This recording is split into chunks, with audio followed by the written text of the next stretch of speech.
Huminto ka sandali at pakinggan mo ang sasabihin ko sa iyo. Lahat ng iyong paniniwala tungkol sa tagumpay ay mali. Hindi ito tungkol sa diploma.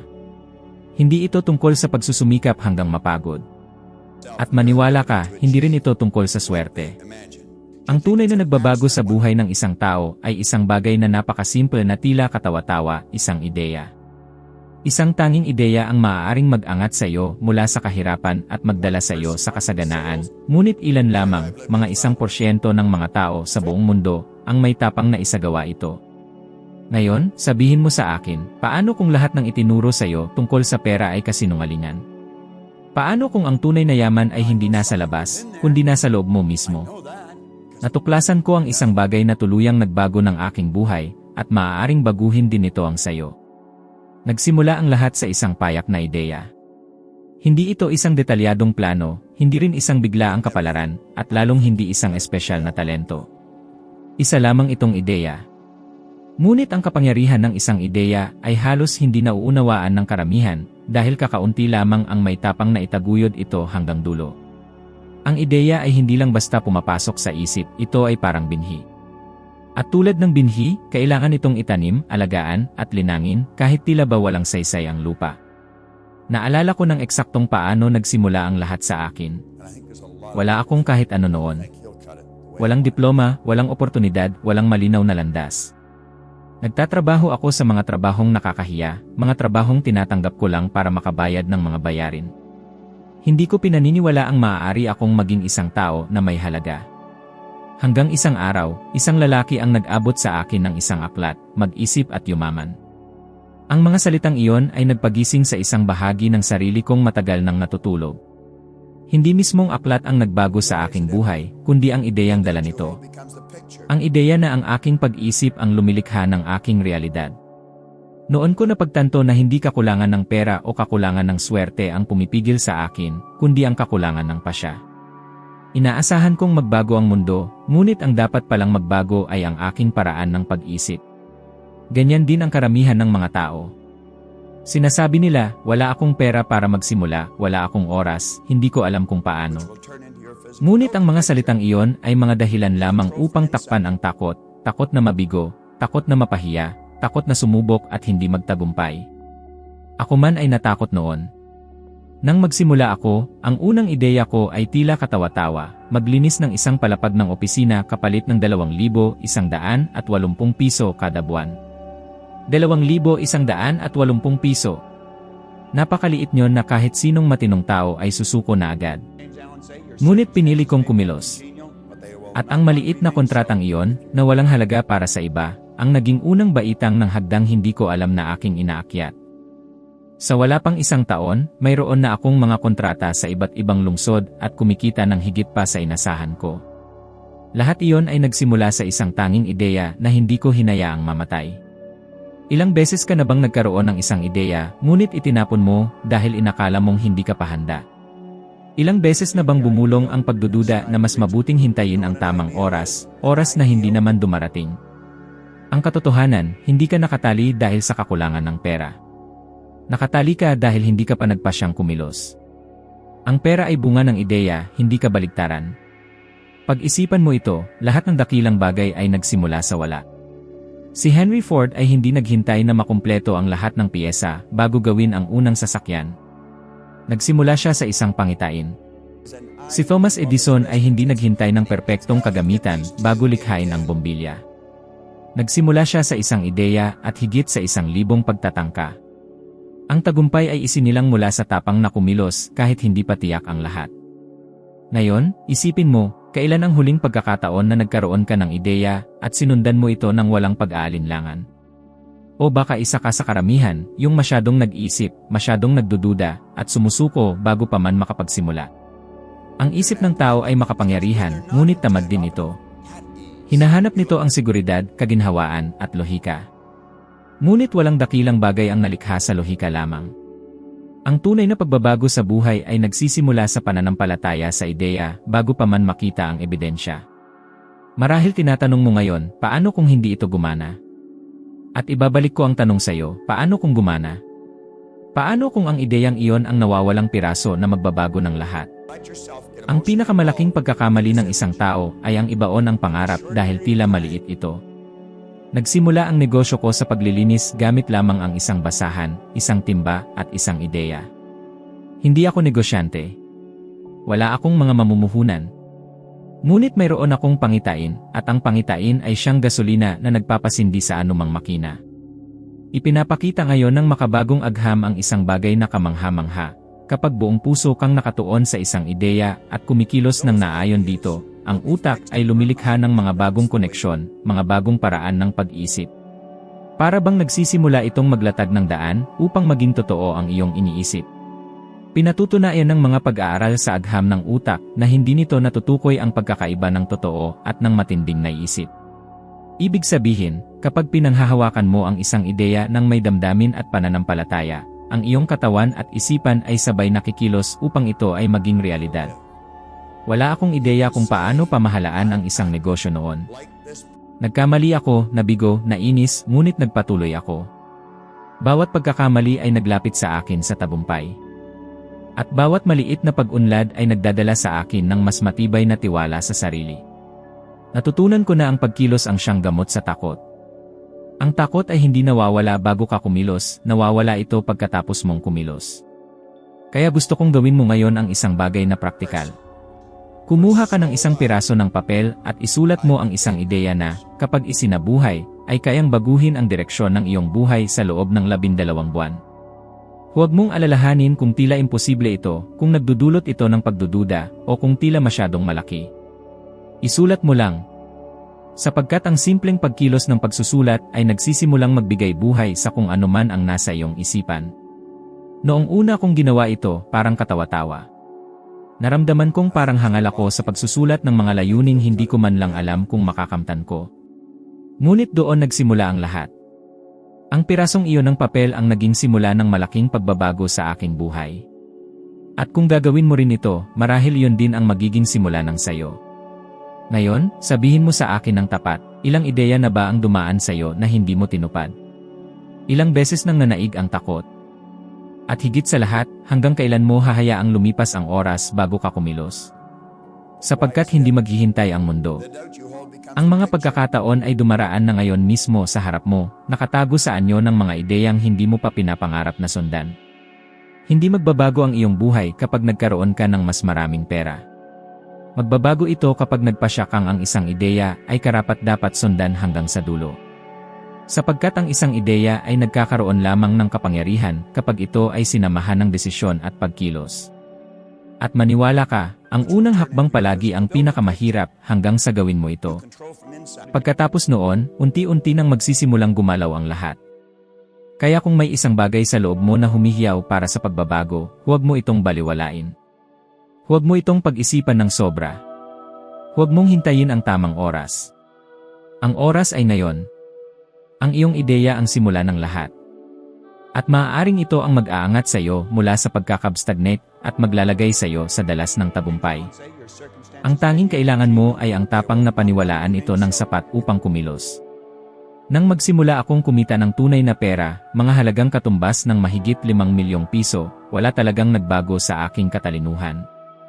Hindi ako nagtapos ng kolehiyo, wala akong natanggap na espesyal na pagsasanay, at tiyak na wala akong minana kahit isang sentimos. Ang tanging nagbago ay ang paraan ng aking pag-isip. Tumigil akong mag-isip bilang empleyado at nagsimulang mag-isip bilang tagalikha. Tumigil akong makita ang pera bilang isang bagay na malayo, at sinimulan ko itong tingnan bilang natural na resulta ng aking pag-isip at enerhiya. Ang lipunan ay tinuturuan tayong ikonekta ang tagumpay sa mataas na marka, diploma, at titulo. Ngunit pag nilayan mo ito, ilang tao ang kilala mong matatalino, nagtapos sa pinakamahusay na universidad, ngunit nabubuhay sa utang, stress, at kawalan ng kasiyahan. At ilang iba naman, kahit walang formal na edukasyon, ang yumayaman, nakapagtatayo ng negosyo, naglalakbay sa iba't ibang bansa, at namumuhay ng may kasaganaan. Walang lohika doon, maliban na lamang kung nauunawaan mo na ang tagumpay ay bagay ng pag-isip, hindi ng talino. Pinatutunayan ito ng agham. Ipinakita ng mga pag-aaral mula sa pamantasan ng Stanford na ang tunay na batayan ng pangmatagalang tagumpay ay hindi ang antas ng katalinuhan, kundi ang kaisipan ng paglago, ang kakayahang maniwala na posible ang patuloy na pagkatuto, pag-unlad, at paglikha ng bagong realidad. Ibig sabihin, ang isang ordinaryong tao na may disiplina sa pag-iisip ay madaling mahigitan ang isang henyo na nag-aalinlangan sa sarili. Ganito rin ang nangyari sa akin. Nagtatrabaho ako ng walang tigil, naniniwalang ang pisikal na pagsisikap at sakripisyo ang gantimpala ng buhay. Ngunit ang kapalit nito ay puro pagod. Dumarating ang pera, ngunit agad din itong nawawala. Isang araw, napagtanto ko na hindi ang trabaho ang problema, kundi ang pag-isip sa likod ng trabaho. Pinaniniwalaan kong kailangan kong ipaglaban ng buhay. Ngunit ang salitang ipaglaban ay nagpapahiwatig ng kakulangan na ang kasaganaan ay gantimpala lamang para sa ilan. Nang pinalitan ko ito ng lumik ng yaman, nagsimulang magbago ang lahat. At marahil nararanasan mo rin ito ngayon, nagtatrabaho ng husto, nagsusumikap, ngunit palaging tila may kulang. Ito ay dahil nakakulong pa rin ang iyong isip sa paniniwalang ang tagumpay ay nakasalalay sa panlabas na bagay. Ngunit ang katotohanan ay ang iyong kalagayang pinansyal ay refleksyon lamang ng iyong paniniwala tungkol sa pera. Kung naniniwala kang mahirap kumita, gayon nga ang mangyayari. Kung naniniwala kang para lamang ito sa ilan, gayon din ang mararanasan mo. Hindi tumutugon ang universo sa iyong mga hangarin, tumutugon ito sa iyong paniniwala. Lumaki akong paulit-ulit na naririnig ang mga katagang ang pera ay hindi nagdudulot ng kaligayahan, ang trabaho ay pagdurusa, at ang pera ay para sa tuso. At hindi ko na malayang tinanggap ko ang mga ito bilang katotohanan. Ilang taon akong paulit-ulit na ginagaya ang parehong isipang nagpigil sa aking umunlad. Ngunit noong araw na tinanong ko ang mga paniniwalang iyon, doon nagsimula ang tunay na pagbabago. Naitanong mo na ba sa iyong sarili kung saan galing ang mga ideya mo tungkol sa pera? Ilan sa mga ito ang tunay na iyo? Ilan ang minana mo mula sa pamilya, paaralan, relihiyon, o kultura? Ilang beses mong tinanggap bilang katotohanan ang isang bagay na sa totoo ay opinyon lamang ng karamihan? Noong una kong ginawa ang pagsasanay na ito, simple lang, kinuha ko ang isang papel at isinulat ko ang pangungusap na ang pera ay at hinayaan kong tapusin ng aking isipan ang naiwang ideya. Ang mga salitang lumabas ay nakagugulat. Isinulat ko ang mga salitang mahirap, bihira, para lamang sa kakaunti, komplikado. At doon ko napagtanto na hindi ang mundo ang dahilan kung bakit tila kakaunti ang pera, kundi ang aking pananaw na naglilikha ng kakapusan. Ang isipan ay parang matabang lupain. Hindi nito pinipili kung anong itatanim, basta kung anuman ang ilagay mo rito, iyon ang lalago. Kapag takot ang itinanim mo, kakulangan ang aanihin mo. Kapag pananampalataya ang itinanim mo, kasaganaan ang iyong aanihin. Kaya noong binago ko ang aking paniniwala tungkol sa pera, nagbago rin ang paraan kung paano ito dumadaloy patungo sa akin. Ngunit dapat maunawaan ang isang mahalagang bagay, hindi sapat ang pag-uulit ng mga positibong katagan ng walang damdamin. Kailangang magkakahanay ang iniisip, ang pinaniniwalaan, at ang isinasagawa. Nagsimula akong kumilos na parang mayaman bago pa man ako maging mayaman. Nagsalita ako na parang may kasaganaan na ako kahit wala pa akong anuman. Nagpasya akong mag-isip at umasal na parang milyonaryo bago ko pa man makita ang unang palatandaan ng yaman. At iyon ang nagbago ng lahat.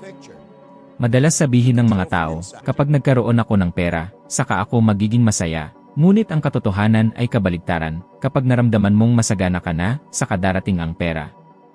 Nauuna ang pakiramdam bago ang katunayan. Nauuna ang panginginig ng enerhiya bago ang pagpapakita ng resulta. Iyan ang batas. At karamihan ng mga tao ay ginugugol ang buong buhay nila sa paghihintay na may magbago sa labas bago sila magbago sa loob. Hinihintay nila ang pagtaas ng sahod, ang trabaho, ang puhunan, ang swerteng pagkakataon. At habang naghihintay sila, walang nangyayari sapagkat hindi tumutugon ang universo sa paghihintay, tumutugon ito sa kilos ng isipan. Naaalala ko pa noong ako'y isang bombero sa Toronto. Isang araw, habang tinitingnan ko ang aking payslip, napagtanto kung gaano man ako kasipag, may hangganan ang aking kita. At sa sandaling iyon, may nagising sa loob ko. Naisip ko, kung limitado ang aking kita, ngunit walang hanggan ang aking isipan, bakit ko pa rin nililimitahan ang sarili ko? Iyon ang sandaling nagbago ang lahat. Napagtanto ko na ang tunay na trabahong dapat kong gawin ay hindi pisikal, kundi panloob. Mula noon, sinimulan kong ireprograma ang aking sarili.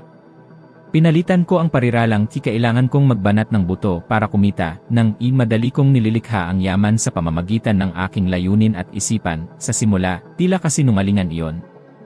Ngunit habang paulit-ulit kong binibigkas, naging natural ito. At noon nagsimulang magbago ang realidad ayon sa bago kong paniniwala. Nagsimulang lumitaw ang mga pagkakataon mula sa wala.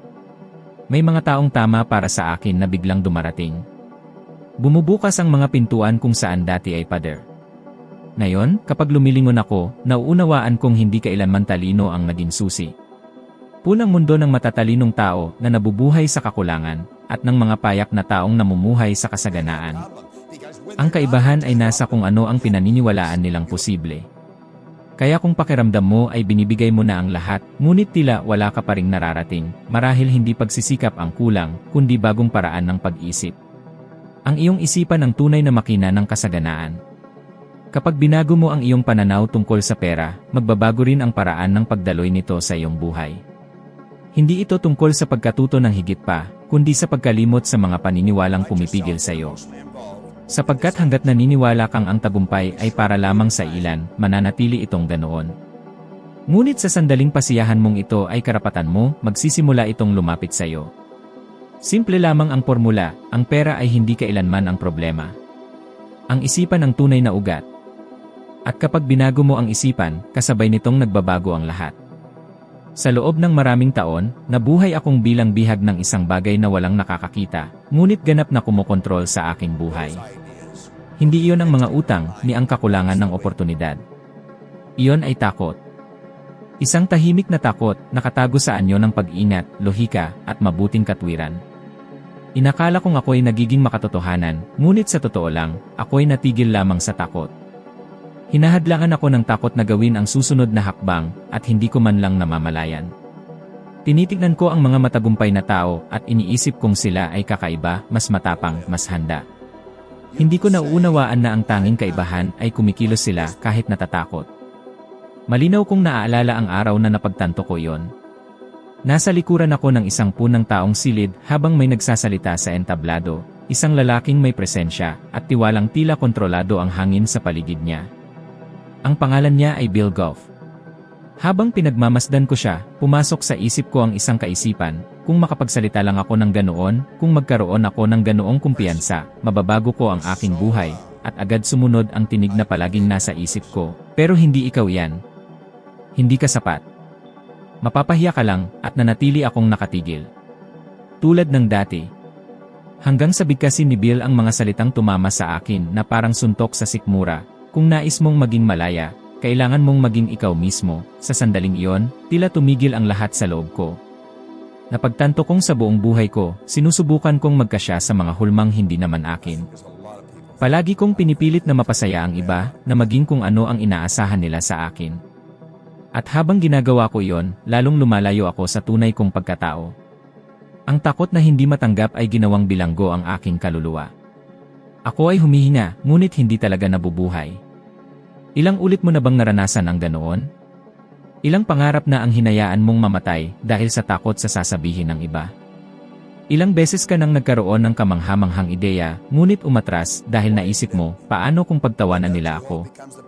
Lumaki tayo na tinuturuan na iwasan ang pagkakamali, huwag maging sentro ng pansin, at huwag magmukhang hangal. At dahil dito, karamihan sa mga tao ay nabubuhay ng maliit, nakakulong sa takot na mapahiya. Ngunit ang takot ay isa lamang ilusyon, isang kwento na likha ng isipan na sinusubukang protektahan ka mula sa isang bagay na hindi pa naman nangyayari. Natuklasan ko na ang takot ay hindi kaaway, ito ay isang senyales. Ipinapakita nito kung saan mo kailangang pumunta. Ang takot ay parang gabay sa direksyon. Kapag naramdaman mong natatakot kang gawin ang isang bagay, doon mo eksaktong matatagpuan ang paglago. Ang problema, maraming tao ang nalilito sa pagitan ng takot at pagbabawal. Kapag nakaramdam sila ng takot, humihinto sila. Pero ang totoo, ang takot ay hindi paanyaya para tumigil, ito ay paanyaya para magpatuloy, ngunit may kamalayan. Sa mahabang panahon, ako ang tipo ng taong tahimik sa mga pagpupulong kahit may mahalagang ideya akong gustong sabihin. Natatakot akong mapagkamalang tanga. At tuwing lalabas ako ng hindi nagsasalita, unti-unting bumababa ang kumpiyansa ko. Hanggang isang araw, napagtanto ko, umiiral lamang ang takot kapag hindi ako kumikilos. Lumalakas ito kapag nananatili kang walang ginagawa at nawawala kapag umaaksyon ka.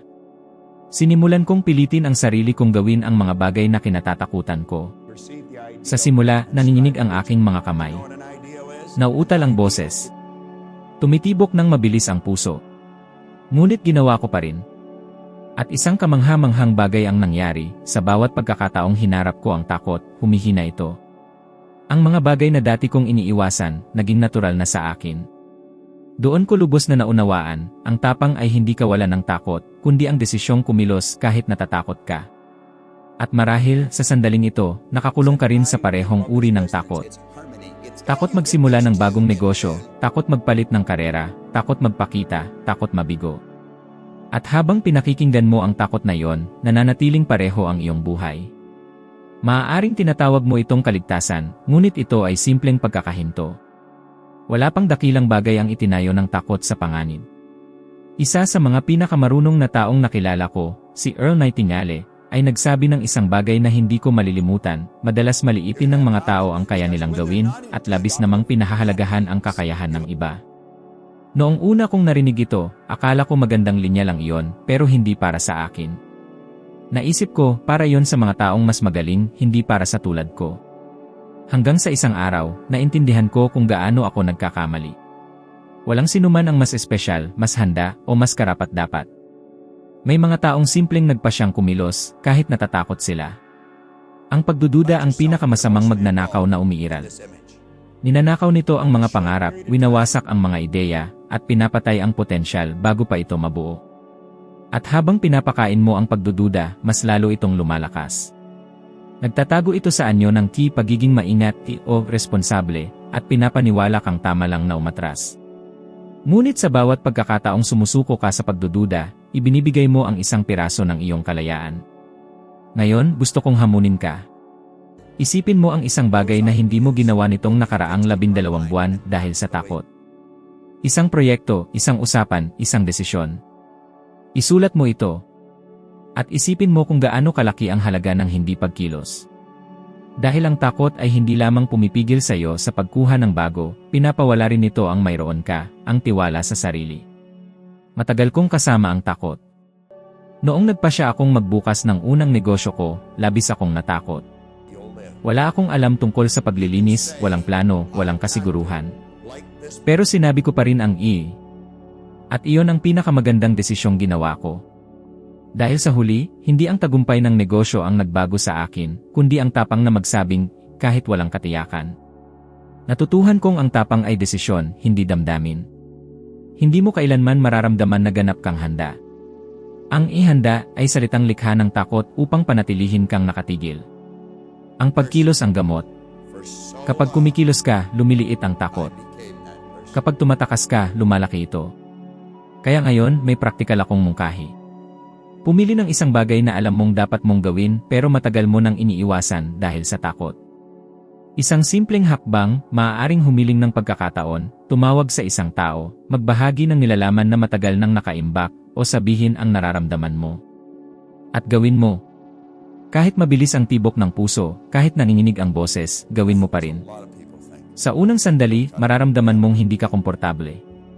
Sa pangalawa, magiging kakaiba pa rin. Ngunit sa pangatlo, mararamdaman mong may nagbabago, kalayaan. Dahil ang takot ay parang anino, umiiral lang ito kapag hindi mo binubuksan ang ilaw ng pagkilos. Sa sandaling magpasya kang kumilos, nawawala ito. At saka mo mauunawaan, hindi ito kailanman totoo. Isa lang itong kwento na nilikha mo upang bigyang katwiran ang iyong pagkakatigil. Ang takot ay sumisira ng mas maraming pangarap kaysa sa tunay na kabiguan. At habang hinihintay mong mawala ito bago kumilos, lalo mo lang itong pinapalaki. Hindi ito mawawala bago ka kumilos, nawawala lamang ito matapos mong gumalaw. At ako mismo, nabuhay ng matagal sa kulungang iyon na gawa ng sarili kong isipan. Alam ko kung gaano ito nakakaakit sa pakiramdam, ang manatili sa lugar na tila ligtas at pamilyar. Ngunit hayaan mong sabihin ko sa iyo ang isang katotohanan, walang mas malaya kaysa sa sandaling malampasan mo ang takot at mapagtanto na wala talaga itong kapangyarihang akala mo ay mayroon. Ang tanging ginagawa ng takot ay pigilan kang maranasan kung sino ka talaga. Ang pagdududa ay ang magnanakaw ng iyong kadakilaan, at ang tanging paraan upang talunin ito ay sa pamamagitan ng pagkilos. Kaya, tanungin mo ang iyong sarili ngayon, ipagpapatuloy mo bang pakainin ang magnanakaw na ito, o pipiliin mong tapusin siya ngayon? Sapagkat sa kabila ng takot ay naroon mismo ang buhay na matagal mo nang ninanais maranasan. May isang tahimik na pagkakaiba, halos hindi mo ito mapansin, na naghihiwalay sa mga karaniwang tao at sa mga taong nakapagtatayo ng pambihirang buhay. At ang pagkakaibang ito ay hindi tungkol sa pera, sa swerte, o sa mga pagkakataon. Nasa isang mas malalim na antas ito, nasa paraan kung paano nila hinaharap ang buhay. Karamihan sa mga tao ay namumuhay lamang sa reaksyon. Tumutugon sila sa mga pangyayari, sa mga sitwasyon, sa damdamin, sa mga bayarin, at sa takot. Nabubuhay sila sa isang walang katapusang siklo ng otomatikong tugon, na para bang ang kontrol ng kanilang buhay ay nasa kamay ng iba. Ngunit may isang maliit na pangkat, mas mababa sa isa sa bawat 100 tao, na nabubuhay sa ibang paraan. Hindi sila naghihintay. Lumilikha sila. Iyan ang manipis ngunit makapangyarihang linya na naghihiwalay sa mga nabubuhay lamang sa karaniwan at sa mga umaabot sa kahusayan. Habang 79 sa bawat 100 tao ang nagtatanong, ano kaya ang mangyayari sa akin? Ang kakaunting ilan ay gumigising tuwing umaga at nagsasabing, ano ang aking gagawin upang mangyari ito ngayon? Ito ay isang ganap na pagbabago ng kapangyarihan. Karamihan sa mga tao ay hinahayaan ang kanilang balanse sa bangko na magdikta ng kanilang emosyon. Kapag unti-unti nang nauubos ang pera, nakakaramdam sila ng kaba. Kapag may kaunting dagdag na pumasok, bahagya silang gumagaan ng loob. Ngunit ang ilang kakaiba, ang isa sa bawat 100 tao, ay gumagawa ng kabaligtaran. Una nilang nililikha ang kaisipan ng kasaganaan, at saka sumusunod ang pisikal na mundo sa enerhiyang iyon.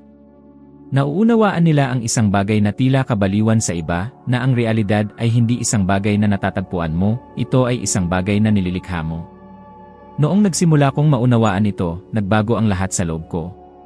Dati, tinitingnan ko ang aking talaan sa bangko at sinasabi sa sarili ko, hindi ako pwedeng gumastos, hindi ako pwedeng mangarap mayon, hindi ako pwedeng mamuhunan. Para bang ang numerong iyon sa screen ang nagtatakda ng laki ng aking buhay. Hanggang sa mapagtanto ko na ang bilang na iyon ay hindi sanhi, ito ay bunga lamang. Ang pera ay hindi nagtatakda ng iyong pag-isip. Ang iyong pag-iisip ang siyang lumilikha ng pera. Kapag iniisip mo ang kakulangan, umaayon ka sa kakulangan. Kapag iniisip mo ang paglikha, umaayon ka sa kasaganaan. Imposibleng mamuhay ng may kasaganaan habang ang iyong isipan ay nanginginig sa takot. Sinimulan kong subukan ito sa praktikal na paraan. Noong wala akong anuman, nagsimula akong kumilos na para bang tagumpay na ako. Gigising ako ng maaga, magbibihis ng maayos, at inaayos ko ang aking araw na para bang ako ay isang matagumpay na negosyante. Magsasalita ako na parang puno ng kumpiyansa, kahit walang sinumang naniniwala sa akin. Kikilos ako na para bang nasa tamang landas na ako, kahit walang anumang patunay. At unti-unting may kakaibang nangyari. Nagsimulang bumukas ang mga pinto. May mga taong dumarating. May mga pagkakataong lumilitaw na dati ay hindi ko alam na umiiral. Hindi ito mahika. Isa itong batas. Hindi mo naakit ang gusto mo, naakit mo kung sino ka. Kapag iniisip, nararamdaman, at kumikilos ka alinsunod sa pinakamataas na bersyon ng iyong sarili, walang magagawa ang universo kundi tumugon sa iyong panginginig. At dito karamihan ay nabibigo. Sinasabi nila, kapag may pera na ako, magiging positibo ako. Kapag nagtagumpay ako, magiging kumpiyansa ako. Ngunit kabaligtaran ang katotohanan. Kapag pinili mong maging positibo kahit walang pera, at maging kumpiyansa kahit wala pang resulta, doon nagsisimulang lumapit sa iyo ang tagumpay. Palagi kong hinangaan sina Steve Jobs, Oprah Winfrey, at Michael Jordan, hindi dahil sa kanilang mga nakamit, kundi dahil sa paraan ng kanilang pag-isip. Wala sa kanila ang naghihintay ng pahintulot ng mundo para kumilos. Sila mismo ang lumikha ng entabladong gusto nilang tirhan. Madalas sabihin ni Steve Jobs, ang mga taong tila baliw na naniniwalang kaya nilang baguhin ang mundo ang siyang tunay na gumagawa nito. Si Oprah ay ginawang gasolina ang mga pagtanggi at nagtayo ng isang imperyo dahil naniniwala siyang karapat-dapat siya. Si Jordan ay hindi naglalaro para patunayan ang sarili sa iba, naglalaro siya upang maging mas mahusay kaysa kahapon. Hindi sila tumutugon sa mga pangyayari, sila ang lumilikha ng mga ito. Ang pinakamahalagang aral sa lahat ng ito ay simple, ngunit makapangyarihan, nagbabago ang iyong buhay sa mismong sandaling desisyonan mong tumigil sa pagrereaksyon at simulan ang paglikha. Walang bagay sa labas mo ang may kapangyarihang tukuyin ang iyong kapalaran, ang nagaganap sa loob mo ang siyang humuhubog sa lahat ng nasa paligid.